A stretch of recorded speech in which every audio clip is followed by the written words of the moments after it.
시청자 여러분 안녕하십니까? 김종인 전 비대위원장의 행보가 갈수록 이상합니다. 수상합니다. 좌파를 제외하고 정상적인 사고방식을 가진 정치 원로라면 다음 대통령 선거의 핵심 주제를 문재인이 망쳐놓은 나라를 어떻게 정상화시킬 것인가, 그런 정상화시킬 수 있는 강력한 파워와 리더십을 가진 지도자는 누구인가, 이런 데에 초점이 맞춰져야 한다고 생각을 해야 할 것입니다. 그런데 김종인 전 비대위원장은 오늘 아침 언론 인터뷰에서 몇 가지 이상한 얘기를 했습니다.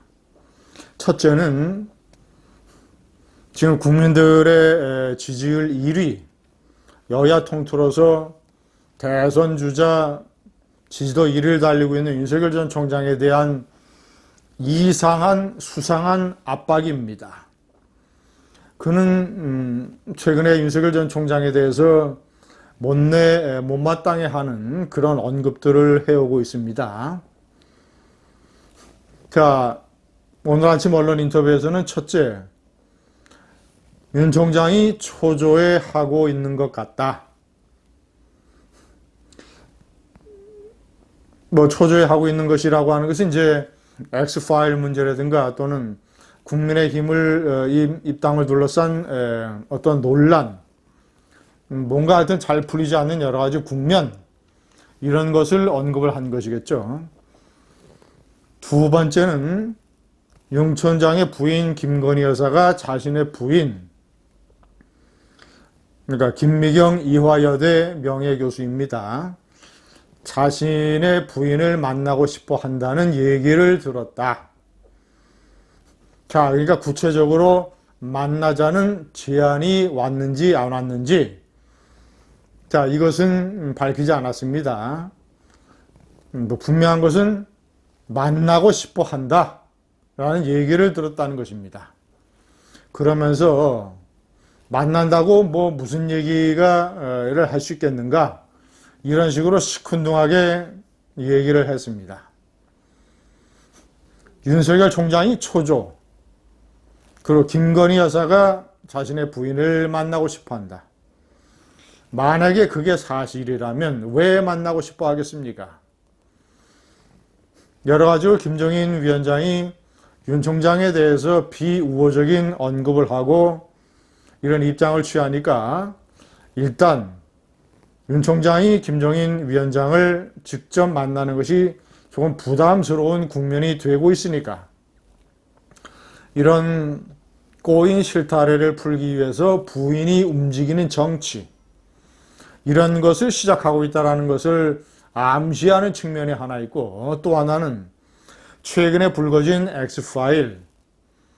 X파일의 세 가지 내용 중에서, 그러니까 장모, 윤석열 총장 부인, 그리고 부인 김건희 여사, 사람들이 가장 관심을 가지고 있는 것이 김건희 여사에 관한 대목일 것이라는 호사가들의 얘기. 그래서 X파일의 사실상 주인공 당사자가 김건희 여사일 것이고, 때문에 X파일 전국과 관련해서 김건희 여사에 대한 어떤 세상 사람들의 관심, 이런 것을 또 다시 한번 환기시키면서 이런 식의 얘기를 툭툭 던진 거 아니겠습니까? 제가 문제 삼는 것은 김건희 여사가 김미경 여사를 만나고 싶어 하는지, 또 만나자고 제안을 한 것인지, 어떤 면에서는 사실일 수도 있겠습니다. 그러나 이런 은밀한 얘기를 대놓고 세상에 공개를 해버리는 김종인 위원장의 의도, 음모,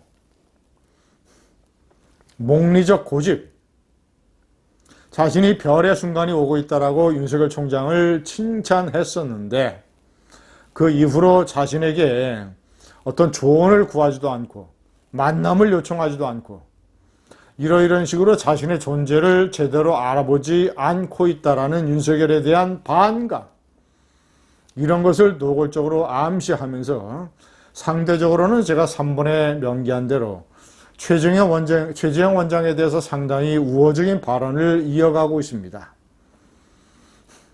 애국심이 상당한 것으로 듣고 있다. 7월에 대선 출마를 선언을 하면서 당장 국민의힘에 입당할 것 같지는 않고, 그러나 대선에 출마하면서 5년 대통령 임기를 2년으로 줄여서 2024년 4월 총선에서 집권하는 과반수를 획득하는 정당이 집권을 하는 내각제 개헌, 이런 것을 검토하고 있다라는 얘기를 자신이 듣고 있다. 그럴 가능성이 있다. 라는 얘기를 또 털어놨습니다. 김정희 위원장 자체가 내각제 선호론자입니다. 물론 이제 최재형 원장 측에서는 일단 부인을 하고 있습니다.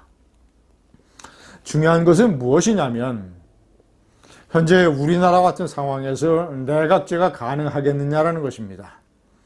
제가 제일 먼저 말씀드린 대로 문재인이 망쳐놓은 나라를 정상화시키기 위해서는 우파적 가치에 신념을 두고 있는 강력한 리더십을 가진 정치 지도자가 집권을 해야 국가의 대수술이 가능하고 문재인이 만들어 놓은 병을 고치고 국가를 정상화시킬 수 있습니다.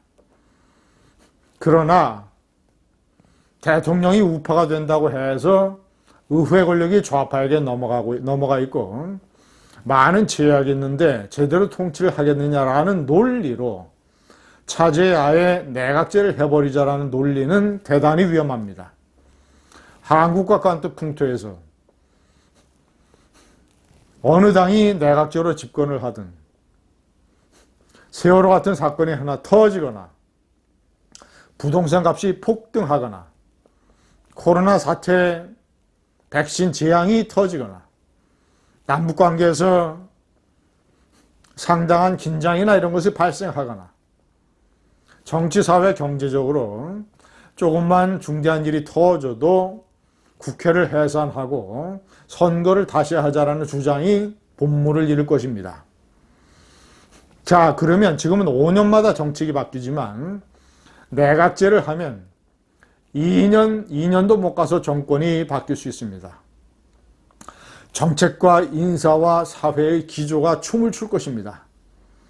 그렇지 않아도 이 냄비 같은 대한민국에서 우파 좌파 5년마다 임기가 바뀌어도 그래도 그 정도 가지고도 나라가 뒤집어지는데 2년마다 정권이 바뀐다면 앞으로 자유민주주의, 평화통일, 흡수통일은 누가 할 것이며 북한의 핵 문제는 누가 처리할 것이며 경제를 다시 정상화시키고 부동산 정책을 장기적으로 안정적으로 가져가는 일은 누가 하겠습니까? 좌든 우든 우파적 가치는 상관없고 자기를 알아주는 사람, 자신의 내각제 이론에 동조할 수 있는 사람, 자신이 킹메이커의 역할을 할 수 있는 사람, 이런 사람에게 기울고 그렇지 않은 사람에게 이상한 압박을 가하는 김종인의 목리, 견제를 받아야 마땅합니다. 감사합니다.